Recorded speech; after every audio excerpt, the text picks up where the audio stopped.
That really makes sense to me because, that hope, and I'm thinking particularly hope, resilience, and optimism, efficacy as well. But that hope, resilience, and optimism really is attitude. A lot of it's linked to attitude.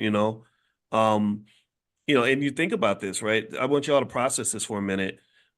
Imagine people that you know who are just really negative, right? Who are scared of everything, don't believe in themselves, very pessimistic. I want y'all to really process, think about this out loud. Let me know if you know people like this.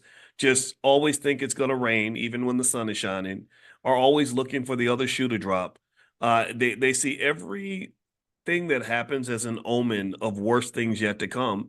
People like that can't really succeed in business because a lot of your ability to overcome and solve problems is to have the right attitude. Like when I used to teach math at the University of Kentucky, one thing I would run into is people when they would have their math phobias, which would literally make you dumber when it comes to math, right? If you're not good at math and all you do is you tell yourself I'm terrible at math, and then when I give you a math problem, you're gonna freak out.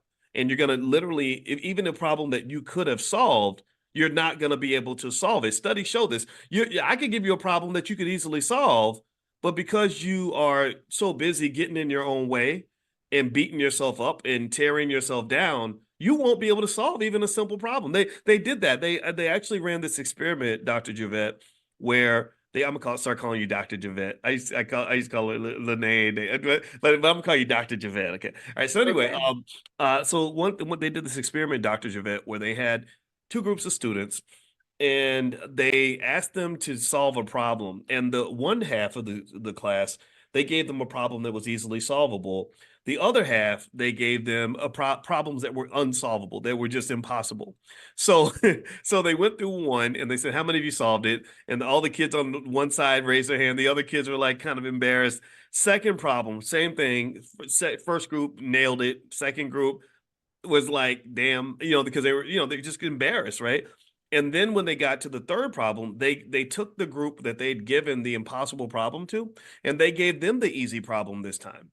And do you know that even then, the students who had lost their confidence could not solve the easy problem? Now I How want are y'all you? to think about this. I want y'all to let me know if y'all get. Let me know. Give me a yes in the chat if you're following this story. Sometimes I tell the stories wrong, but because I think this is important. So literally, Dr. Javette, it was just that confidence that made them decide, like, is this even worth my time? Is it worth my effort? And I brought up word problems or math problems in particular because a lot of times I remember when I taught math, I would have students where if you give them a word problem, the first thing that they do is freak out, like get scared and panic and start sweating and everything else. And it's like, how are you going to solve a problem when your whole rational mind has been flooded with all these negative toxic emotions?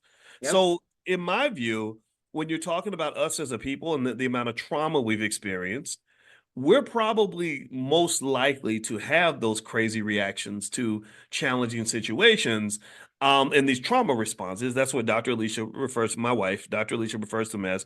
Um, and I think so. This is to me speaks to the importance of things like healing, right? Healing, meditation, all these things that we think don't matter.